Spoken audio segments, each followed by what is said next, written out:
এমন একটা জায়গার কথা জানেন যেখানে পৌঁছাতে পাহাড় বেয়ে 40 মিনিট হাঁটতে হয়। মাঝপথে আছে নিজস্ব ঝর্ণা, উপরে আছে ট্রি হাউস, তাও আর অসাধারণ ভিউ পয়েন্ট। কোথায় এই লুকানো স্বর্গ জানেন? জানতে চান? কিভাবে যাবেন এই অসাধারণ জায়গাটিতে? প্রথমে চলে আসুন আমার বাস স্টেশনে। সেখান থেকে জনপ্রতি মাত্র 60 টাকায় বাইকে পৌঁছে যাবেন ক্লাউড নেস্ট স্টেশনে। পুরো পথ জুড়ে উপভোগ করবেন আঁকা বাঁকা পাহাড়ি রাস্তা, ছোট ছোট ঘর বাড়ি আর দৃষ্টিনন্দন পাহাড়ের সৌন্দর্য। এই তো পৌঁছে গেলাম রিসোর্টের সাইনবোর্ডের সামনে।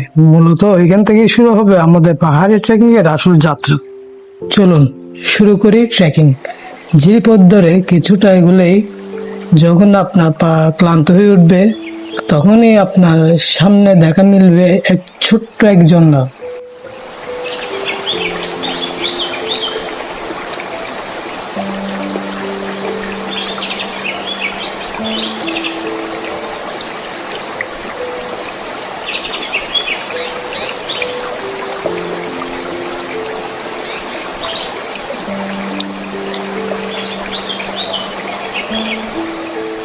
একটু বিশ্রাম নিয়ে ফ্রেশ হয়ে আবার হাঁটা শুরু করুন।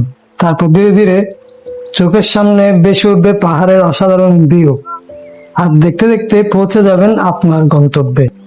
এটা হচ্ছে তাদের ভিউ পয়েন্ট, যেখান থেকে আপনি পাহাড়ের সৌন্দর্য দেখতে পাবেন।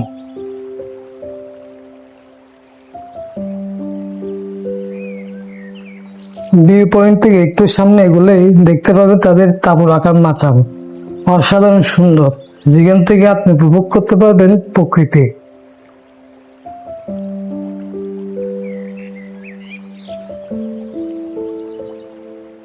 আর সামনে রয়েছে তাদের সবচেয়ে আকর্ষণীয় ট্রি হাউস, যেখানে ব্যাগ যেন আপনাকে আলিঙ্গন করার অপেক্ষায় আছে। এখানে এসে মনে হয় ব্যাগগুলো যেন হাত বাড়ালে ছুঁয়ে ফেলা যায়।